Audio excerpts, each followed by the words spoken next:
2022년 12월 20일 오후 1시부터 오후 3시까지 미얀마 상공회의소에서 미얀마 국세청은 현지 기업들을 대상으로 미얀마 탈세 및 자금 세탁 방지를 위한 세금 법안에 대해 설명회를 개최하였습니다. 이번 설명회에서는 지난 11월 16일 국세청에서 발표한 세금법 강화 공문에 따라 탈세 및 자금 세탁 방지 법안에 위배되지 않도록 기업들을 대상으로 설명을 하였습니다.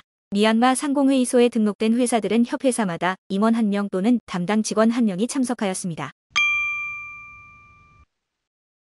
2022년 12월 16일 미얀마 상무부는 2023년 수입 가능한 중고자동차 연식에 대해 발표를 하면서 기타 자동차 수입 정책은 변동 사항이 없다고 밝혔습니다.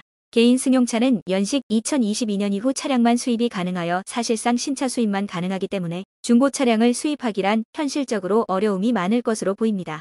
상용 트럭 및 여객 차량은 연식 2019년 이후 차량만 수입이 가능합니다. 소방차 및 구급차, 특수 차량은 연식 2014년 이후 차량만 수입이 가능합니다. 도로 운행이 필요 없는 특수 차량은 연식 2009년 이후 차량만 수입이 가능합니다. 또한 모든 중고 차량은 좌측 운전석 중고 차량만 수입이 가능하다고 합니다. 인권단체 저스티스 포 미얀마는 인터내셔널 파이넌스 코퍼레이션이 소유한 요마은행 주식을 매각할 계획이라고 밝혔습니다. 이에 2022년 12월 12일 국제금융공사는 퍼스트 미얀마 인베스트먼트에 소유하고 있는 주식 4.5%를 500만 달러에 매각하는 계약 체결을 하였습니다. 요마은행은 미나웅 흘라잉 위원장 딸 킨킨띠리 뗏몬과 국방부가 소유한 인하은행을 포함하여 국가관리위원회 관련 개인 및 단체와 거래가 있었던 것으로 알려지면서 비난의 압박을 받아왔었습니다. 요마은행의 주요 해외 투자업체는 노르웨이 국가개발기금 노펀드와 싱가포르 국영펀드 중 하나인 GIC도 있다고 합니다. 2022년 12월 20일 국가관리위원회 미나웅 흘라잉 위원장은 문주고등법원 개원식에 참석하였습니다. 위원장은 인사말을 통해 미얀마 사법 시스템은 유죄인 사람은 적절한 처벌을 하고 무죄인 사람들이 피해를 받지 않도록 해야 할 것이라고 발언하였습니다. 위원장은 미얀마 사법 시스템에 AI 기술과 ICT 기술이 도입되고 있다는 설명에 흡족해 했다고 합니다. 이런 기술의 실제 적용 사례는 화상회의 도입을 말하는 것이었습니다. 위원장은 신규 건물을 깨끗이 사용하고 각종 보관물들이 분실 또는 손상이 되는 일이 없도록 하여 국민들이 피해를 입지 않아야 할 것이라고 강조하였습니다. 연설을 통해 몰얀미아인 공항 이전 계획도 발표하였습니다. 현재 몰얀미아인 공항은 도시 인근에 있어 활주로 확장은 힘든 상황이라고 설명하였습니다. 이에 꺼인주와 몬주 발전을 위해 국내 항공사에서 운행하는 모든 여객기들이 이착륙할 수 있을 정도의 현대적인 공항을 건설하기 위해 공항 이전을 추진하고 있다고 합니다. 이에 몰얀미아인 공항 개선 사업과 함께 몰얀미아인 국제공항 건설 계획을 진행하고 있다고 합니다. 전기 사용 절감을 위해 자전거 타기와 함께 계속 강조하는 철도 운송에 대해서도 언급하였습니다. 양곤 몰얀미아인의 철도 구간에 대한 여객 열차 운행 재개가 빨리 되도록 지시하였으며 필요한 경우 화물 열차 운행도 조속히 재개해야 할 것이라고 밝혔습니다. 몰얀미아인과 웨이 철도 정상 운행을 위해서도 노력하고 있다고 합니다. 국가관리위원회는 2023년 1월 4일 다이아몬드 주빌리 독립기념일을 축하하며 새로운 금화를 발매한다고 밝혔습니다. 금화 종류는 1티켈과 0.5티켈로 발매가 된다고 합니다. 1티켈 금화는 직경 26mm, 두께 2mm로 중앙에는 국가관리위원회에서 애지중지하는 흰 코끼리 그림과 제75주년 독립기념일을 상징하는 숫자가 표기되어 있습니다. 0.5티켈 금화는 직경 22mm, 두께 1.5mm로 같은 디자인으로 제작이 됩니다. 금화 구매 시 인증서도 같이 제공이 되며 2023년 1월 5일부터 양곤, 네피도, 만달레이에 있는 미얀마 보석공사 매장에서 구매가 가능하다고 합니다. 2022년 12월 21일 유엔 안전보장이사회에서 미얀마 결의안이 처음으로 통과되었습니다. 이번 투표에서는 찬성 12표, 반대 0표, 기권 3표로 러시아, 중국, 인도가 투표하지 않았다고 합니다.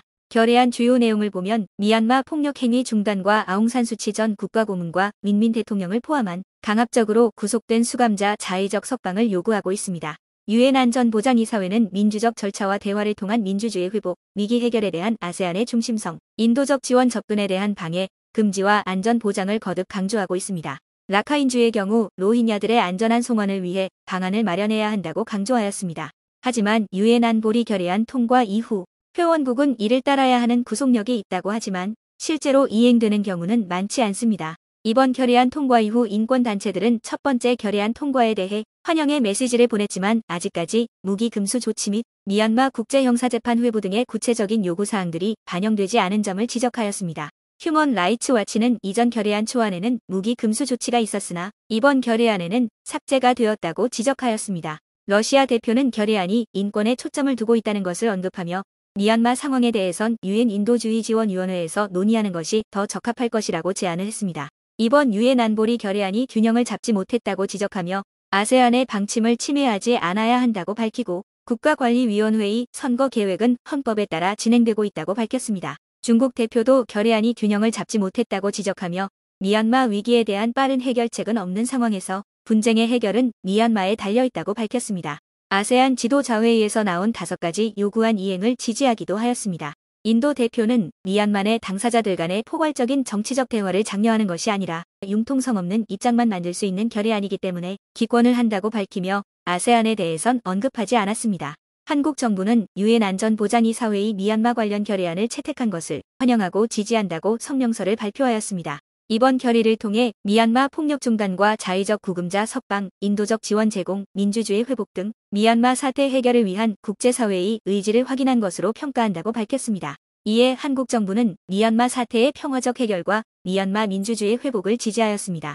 앞으로도 이번 유엔 안보리 결의 이행을 포함하여 유엔 및 아세안 등 국제사회와의 긴밀한 협력하에 미얀마 사태의 평화적 해결에 기여하기 위해 지속적으로 노력해 나갈 것이라고 하였습니다. 국가 비상사태 이후 많은 교전과 경기 악화로 인해 미얀마 전역에서 많은 젊은 여성들이 더 나은 임금과 안전을 꿈꾸며 무조건적인 해외 취업을 강행하면서 인신매매 피해가 계속해서 증가하고 있습니다. 특히 돈 벌기에만 급급한 해외 취업 송출업체들은 많은 미얀마 여성들을 대책 없이 두바이로 보내 취업을 하지 못하거나 취업을 하더라도 낮은 급여와 박해를 받으며 지내는 경우가 많다고 합니다. 일부 해외 취업 여성들은 계약된 금액보다 적은 급여가 책정이 되기도 하며 가사도우미로 취업하는 경우 가정에서 신체적 학대를 겪는 경우도 발생하고 있다고 합니다. 하지만 해외 취업 여성들은 해외 입국 즉시 노동자들의 여권을 압수하고 여권을 다시 돌려받기 위해선 약 3,260달러를 납부해야 하기 때문에 귀국하기도 힘들다고 합니다. 마괴 출신 해외 취업 여성 떼인지소는 여러 브로커들을 통해서 인신매매가 되면서 계속해서 그녀의 부채는 증가하였다고 합니다. 본인의 여권을 찾기 위해 미얀마에 있는 가족들에게 돈을 빌리기도 하였다고 합니다. 하지만 여전히 채무는 남아있어 두바이에서 일을 해야 하는데 계약 위반으로 비자 갱신도 할 수 없다고 합니다. 2022년 12월 9일 사가인지역 머니와 타운십 북서부사령부는 군인 가족 중 구직자 명단을 파악하도록 명령하였습니다. 이후 남성 13명, 여성 48명이 행정관리부 산하에 채용이 되었다고 합니다. 미얀마 언론사 미얀마 나우에서는 국가관리위원회가 유스피 당원을 지속적으로 와드 행정관리사무소 관리자로 임명하고 있다고 보도하였습니다. 12월 10일 현재 신임 와드 행정관리사무소 관리자 59명과 100세대장 292명이 임명이 된 상태라고 합니다. 네피도에서도 선거 준비를 하면서 미얀마 전역의 행정관리부 인력 충원을 지시하고 있다는 소식이 들리고 있습니다. 2022년 12월 22일 양곤 지역 판 퍼시픽 호텔에서 제31회 미얀마 상공회의소 정기총회를 개최하였습니다. 회의에는 국가관리위원회 아웅라이무 상무부 장관, 양곤주정부, 상공회의소 산하 각 협회 및 회원사 관계자들이 참석하였습니다. 이번 정기총회에서는 2019년 22년 상공회의소 임기를 마치면서 조민인 회장의 뒤를 이어 예윈뚜리아 신임 회장이 선출되었습니다. 이미 신임 회장은 사무총장으로 미얀마 상공회의소에서 많은 활동을 한 경력을 가지고 있습니다. 전임 회장은 퇴임사를 통해 미얀마 상공회의소는 국제기구들과의 협업을 진행해왔으며 아세안이 주도하는 활동에도 적극적으로 참여하고 있다고 설명하였습니다. 현재 메콩강 일대 지역 경제 포럼에도 적극적인 참여를 하며 정부와 민영업체들의 파트너십을 강화하는 데 주력하고 있다고 강조하였습니다. 특히 미얀마 미래를 짊어지고 나갈 청소년들과 젊은 기업인들을 대상으로 업무를 인계하고 역량 강화 교육을 하여 국가 경제 발전을 이루어 나갈 수 있도록 노력하고 있다고 합니다. 미얀마 금융 부문의 문제로 인해 모든 산업에 악영향을 미치면서 미얀마 중앙은행과 미얀마 은행협회의 협의로 조치를 취하고 있다고 설명하였습니다. 신임 회장은 취임사를 통해 2015년 16년 회계연도에만 해도 미얀마 상공회의소 산하협회들은 51개에 불과했으나 2022년 현재 81개로 증가하면서 다양한 미얀마 산업 확장을 위해 노력하고 있다고 설명하였습니다. 인적개발 부문에서는 2016년 22년 동안 재팬 그랜트 에이드에서 진행하는 JDS 석사 과정과 영 리더즈 프로그램 일환으로 진행하는 MBA 과정을 운영하면서 미얀마 인적개발을 위해 노력하고 있다고 합니다. 그 외에도 태국 상공회의소와 함께 글로벌 MBA 해외 프로그램을 통해 9,000명 이상의 수료생을 배출하였습니다. 미얀마 상공회의소 재정 부문에서 2016-22년 3월까지 12% 자산이 증가하였으며 2015-16년 회계연도에 비해 지출도 4배가량 증가하였다고 합니다. 중앙집행위원회 사무총장으로는 미얀마 봉제협회 카인 느웨 사무총장이 선출되었습니다. 미얀마 국가관리위원회는 영세 중소기업 활성화를 위한 온라인 플랫폼 활성화에 주력하는 모습을 보이고 있습니다.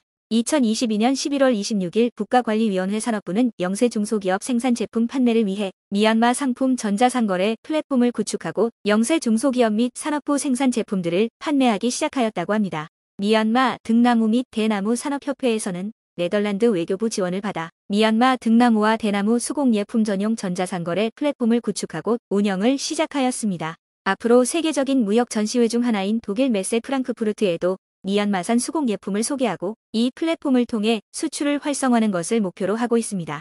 2014년 설립된 이 협회는 제조업체 65개와 회원 281명이 가입하여 2020년에만 약 $300만 수출을 달성하기도 하였습니다.